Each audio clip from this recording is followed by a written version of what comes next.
When the internet began, bulletin board services, or BBS, became the first online communities of the so-called information superhighway.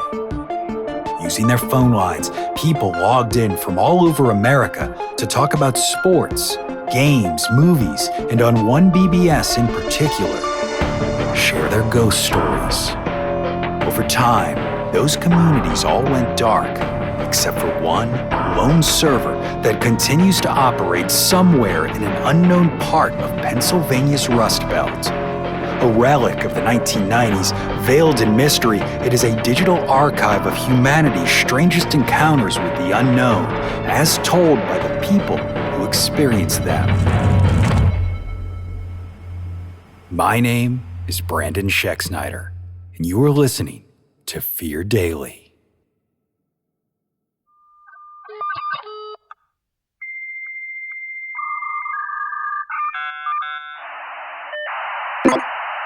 Subject, Hoot. User, dspacealt. Posted, April 10th, 1997.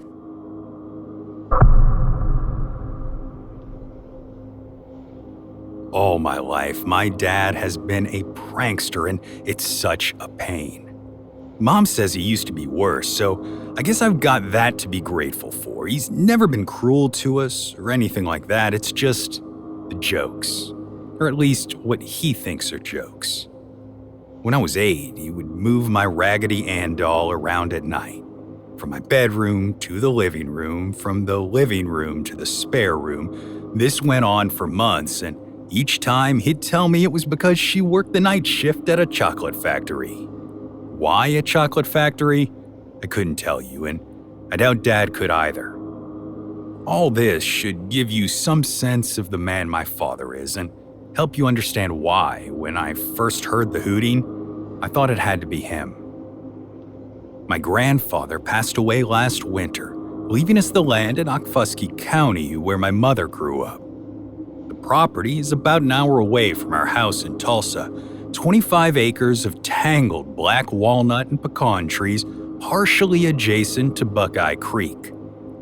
Earlier that year, I had finished high school, and with a year before I could leave for college, I was more than a little worried my parents would want to move out there.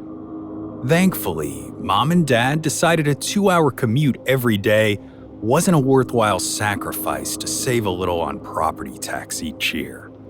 Instead, Mom and I volunteered to stay at the farm as long as we needed to sort out Grandma and Grandpa's things.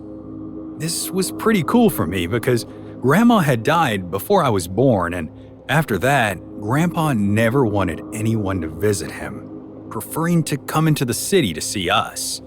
This would be my first ever visit to their house. We left home on a clear, cold Saturday morning in a convoy of 2.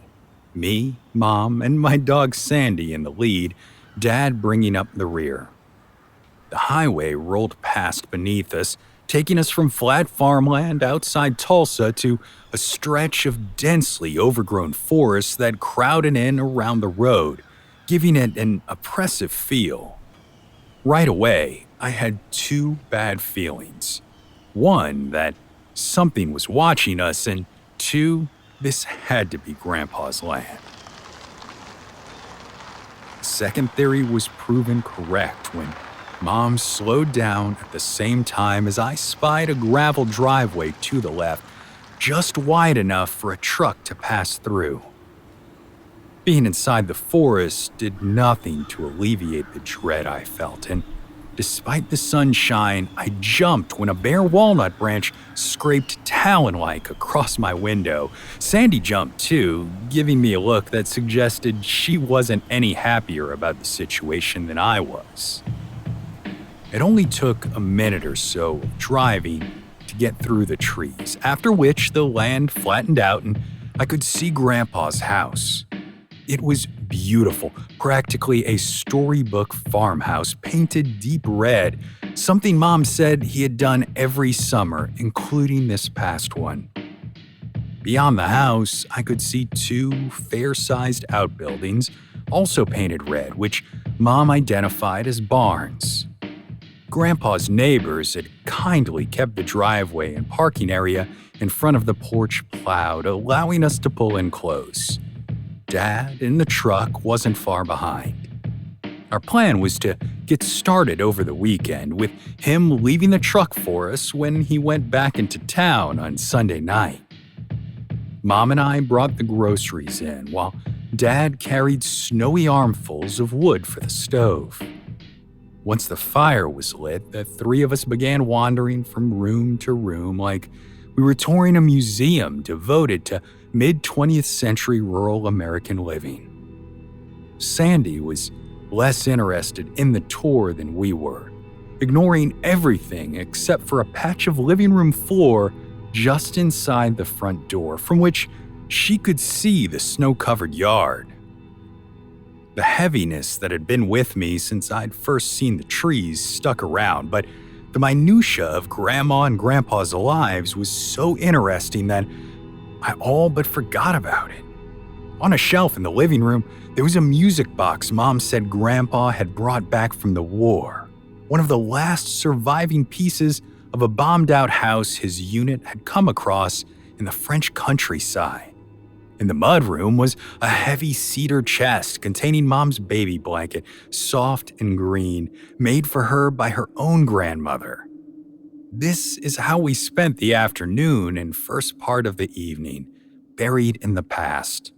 I didn't even notice when Dad wrapped his arms around Mom's shoulder, steadying her, but seeing it helped dispel the gloom I'd felt since arriving. Around 6, Mom called a halt to the exploration for the time being, her eyes moist. She offered to make dinner if I would take Sandy for a walk. Sandy perked up at the word, then cast a suspicious glance outside. I was sympathetic. The sun was long gone, and beyond the halo of lights surrounding the house was a black void where the countryside should be. Still, I clipped the leash onto her collar and held open the door, which she grudgingly stepped through. Outside, the night sky was imposingly large, stars glittering like chips of ice. My breath steamed in front of me as I stepped down off the porch and into the soft crunch of new snow. The neighbor had used Grandpa's plow to clear the snow, leaving a wide path back to the barns where it was stored. Sandy and I followed it, leaving the safety of the house lights behind us. Before I go any further, I should clarify that I'm no stranger to the quiet and dark. While I like to say we live in Tulsa, we actually live in a suburb on the city's outskirts where nighttime traffic is all but non-existent. Silence doesn't bother me. The silence on Grandpa's farm was a different story altogether. It wasn't just an absence of sound, instead seeming to swallow it up. Sandy's panting, my own footsteps all seemed to disappear once they were arm's length away. The closer we got to the barns, the more my eyes adjusted to the dark, a useful thing until the motion sensor lights switched on and nearly blinded me. Even Sandy let out a little bark at the sudden change in our surroundings. That one bark was joined by a second, fiercer one, which deepened into a growl.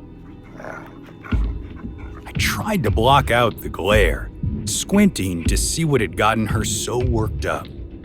Next to the barn, just for an instant, I saw what looked like an owl the size of a person, and not a small one. I gasped, opening my eyes in shock and temporarily blinding me.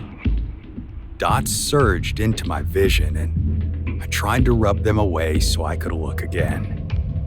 Sandy's growling increased in volume. I felt her tugging at the leash, threatening to pull it clear out of my hand. When I was able to open my eyes again, only seconds later, the owl, or whatever it had been, was gone.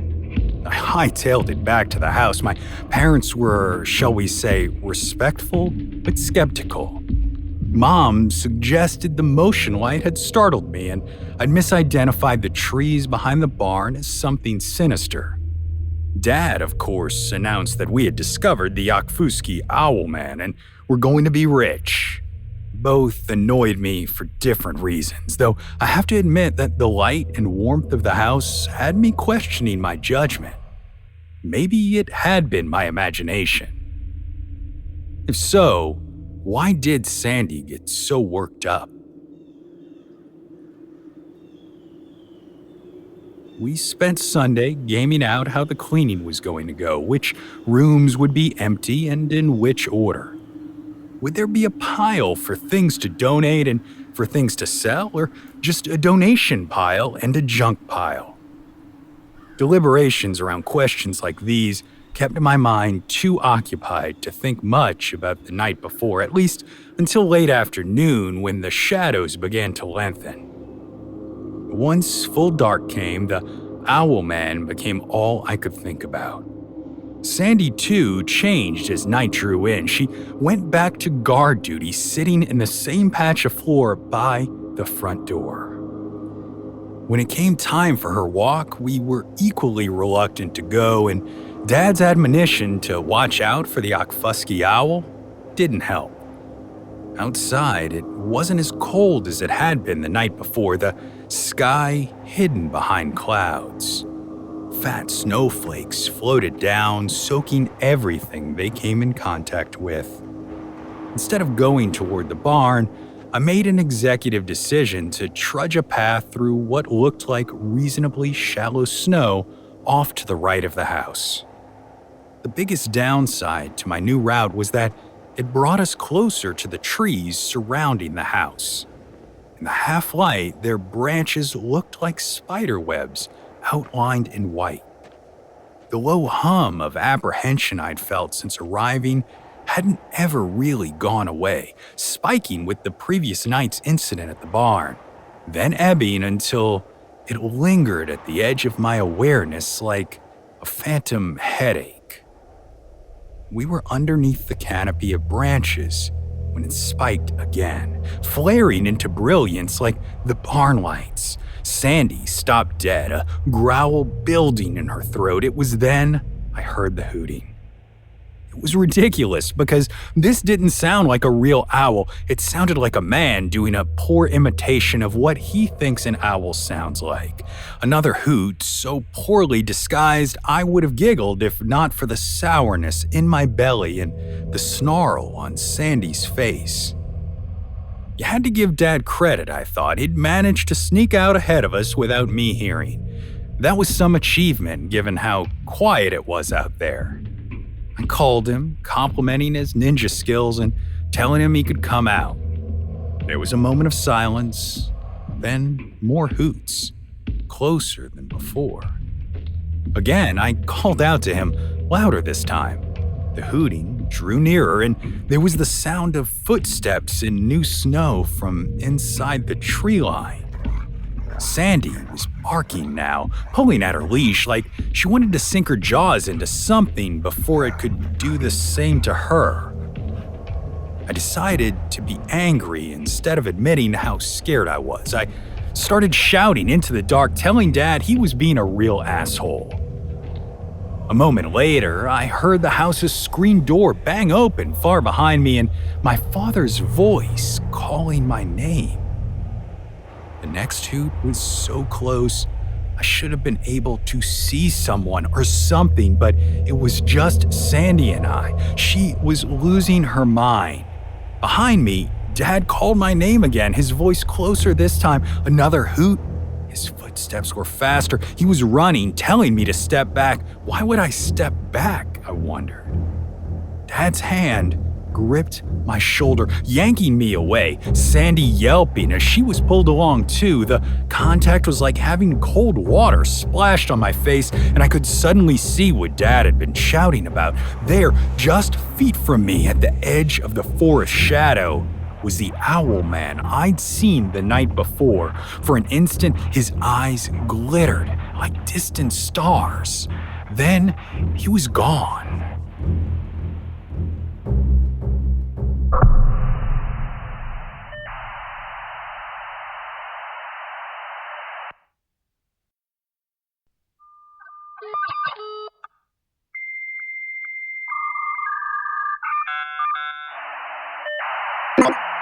Subject, Jeremy. User, 12 Scarbiar. Posted, April 19, 1998.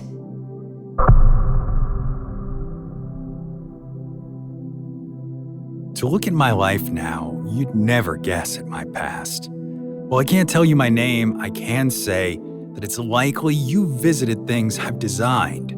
You may even have seen me in the newspaper accepting an award or two. My wife is a successful entrepreneur in her own right, my son and daughter on their own paths to fulfillment. To top it all off, we're happy. Not in the wax fruit way common to so many people of means. I mean, truly happy at our cores. We have each other, and we're united in the cause of trying to make the world a better place. You might suggest this is cynical, that every noble goal is simply self-interest and shining armor. You'd not be entirely wrong, except that the darkness which lies at the roots of my goals isn't my own. Instead, it comes from Jeremy and what he showed me. Work has been a madhouse for the last couple months, owing to some high-profile contracts our firm has landed around LA County. It's a good thing, even though it means longer hours than usual.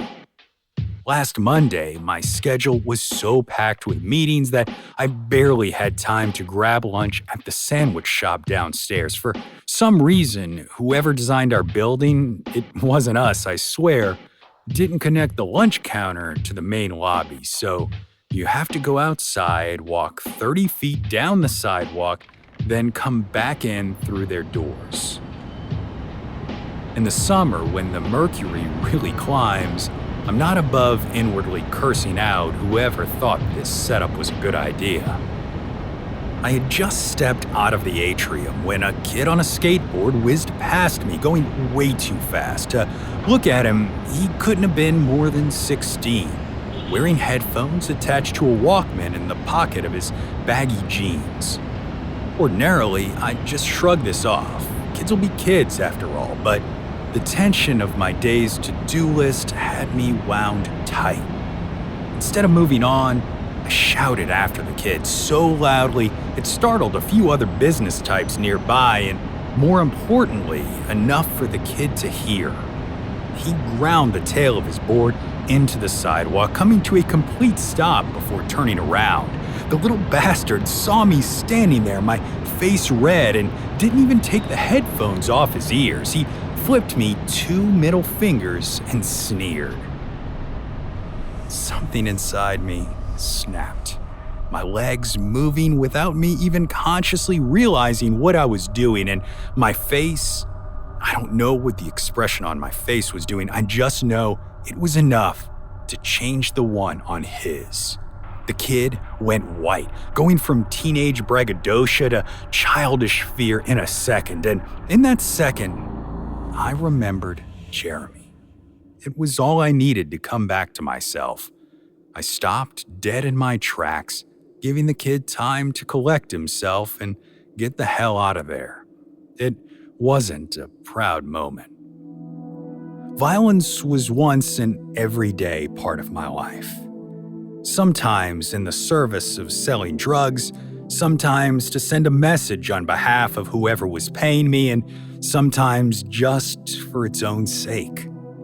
There's a deeply buried part of me that enjoys the sound of a closed fist slamming into someone's face, the impact of flesh on flesh, followed by the crunch of an orbital socket collapsing or the snap of a breaking jaw. To have someone cower in front of you just because of your reputation to give you what you want without you having to ask is an intoxicating thing. Even if it wasn't the only intoxicating thing I was up to in the late 50s and throughout the 60s, it was my favorite. Of course, as invincible as you feel when you're the one dishing out the damage, there's always someone who can hit harder. In my case, it turned out to be the LA County District Attorney who had my number as part of a larger sting. I refused to roll on anyone for a reduction in my sentence, so Off I went to my new home upstate in San Quentin on a 10-year bid. Back then, you rolled into San Quentin on a filthy old bus they called the Grey Goose. On the night I got there, the Goose was packed with bad men I was gonna learn a lot about in the next couple hours. The queue's stone walls make it look like something out of Lord of the Rings. Imagine Lonely Mountain, except instead of having only one dragon, it was full of them. I met some of those dragons during processing. This is where the trustees make you strip, and it's also the first place you're sized up. Show any hesitation or modesty, and they mark you. I think that's how they clocked the kid I'd come to know as Jeremy. I had no problem dropping my pants, but ahead of me in line was a skinny kid with waist-length blonde hair who looked like he'd taken the wrong bus out of Haight-Ashbury. I mean, he looked tallow soft. Add in the fact that his hands were clasped over his crotch to try and protect his modesty, and things weren't looking good for him. There was another guy who caught my eye, a huge fat boy with heavily tattooed arms. Like me, he didn't give a single fuck about being stripped, and his economical movements, coupled with his size, marked him out as someone who could hold his own in a fight, a potential ally if we ended up in the same block. I spent the first couple nights in B section, which is basically holding until they located my cell. As bad as the following 5 years would turn out to be, those nights in B section were worse. Inmates on the higher tiers would make miniature hand grenades out of match heads and old shavers, dropping them down on lower tiers where they exploded like M80s. There were screams, too. The less said about those are better. I was finally assigned a cell in South Block, and my roommate was none other than the tattooed refrigerator I'd seen in processing. Willie, his name turned out to be, and wouldn't you know, the skinny kid was in the cell next to us, perpetually wild-eyed with terror. It took a while for all of us to find an equilibrium, but we formed a sort of informal alliance with the kid who introduced himself as Jeremy, becoming what amounted to an honorary mascot since he couldn't fight for shit. He was way out of his depth, a good-time boy with kind eyes who'd gotten a little too high on his own supply and tried hitting up a vice cop. Willie was a longshoreman turned freelance truck driver with very little interest in what he was hauling. If you paid him up front, Willie would drive to hell and back without ever asking a single question. If he had a bit of lead foot that attracted the wrong kind of attention from the law, well, blame the handfuls of bennies he had used to keep awake on those cross-country runs. As I'd predicted, he and I got along famously. The key was never pretending like I was top dog. Willie didn't need to be running the show, so long as you didn't act like you were either.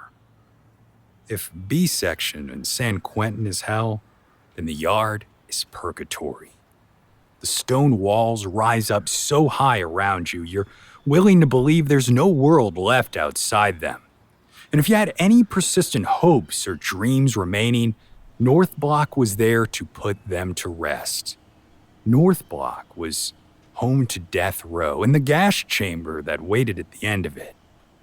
You did what you could to ignore the chamber and the green light that sat atop its long metal chimney.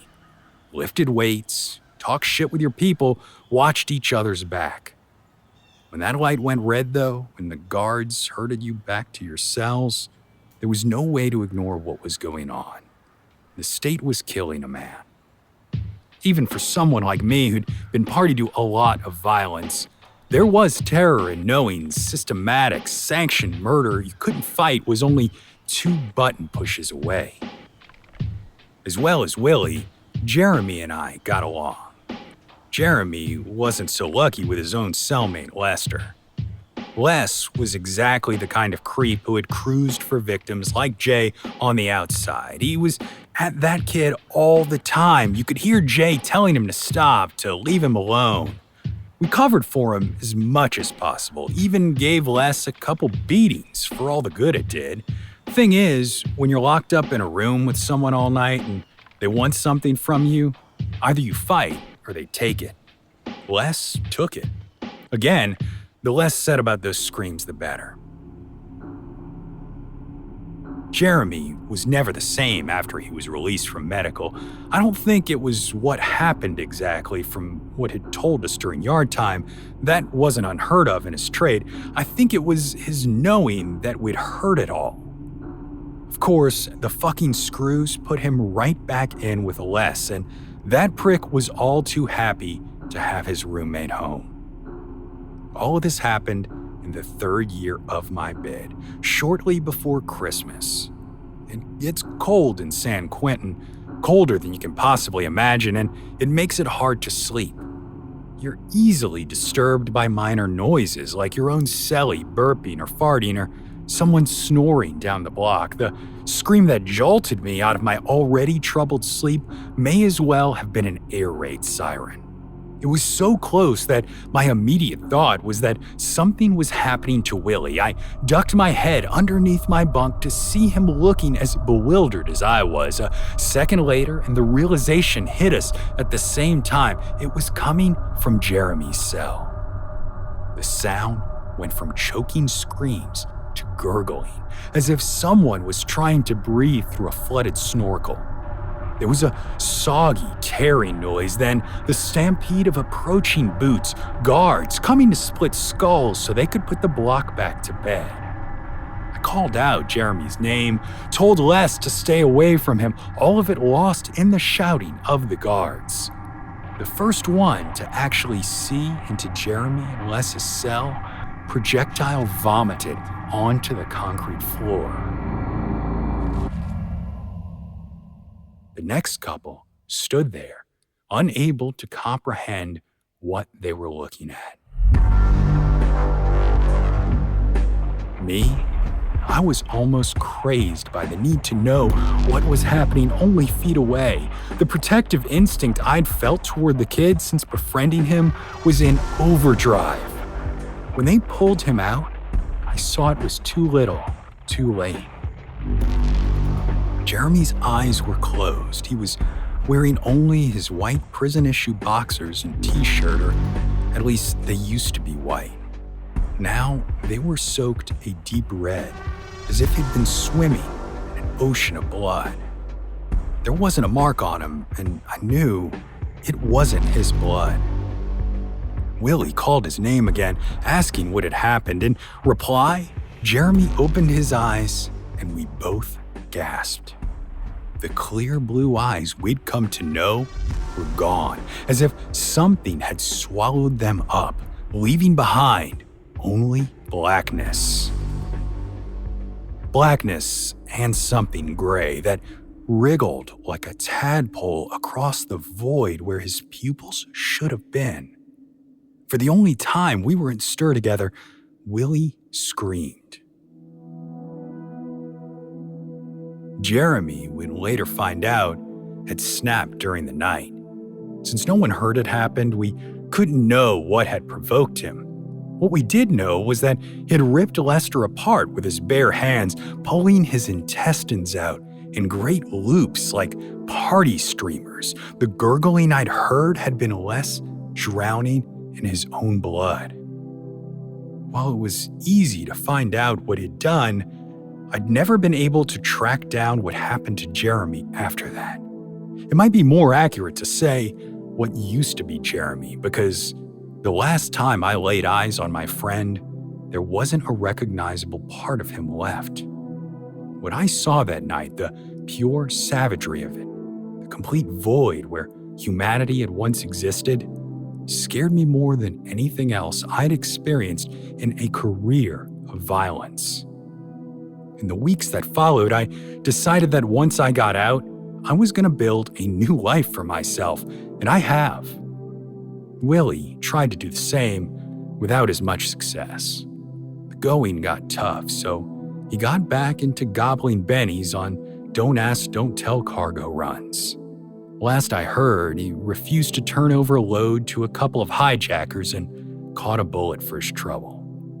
Whether or not it's true, I can't say for sure. If it isn't, he's done a good job of staying off everyone's radar.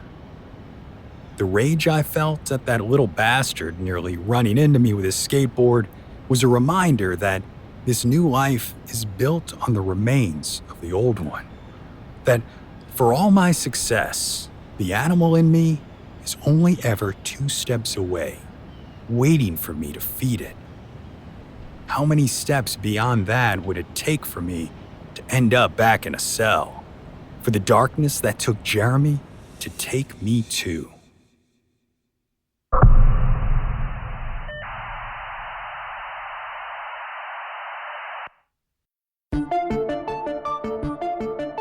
Fear Daily is an independent podcast hosted by Brandon Schexnayder and written by Brennan Storr, with Joanna Smith serving as the consulting editor, audio production by Rachel Boyd, and sound design by Southern Gothic Media.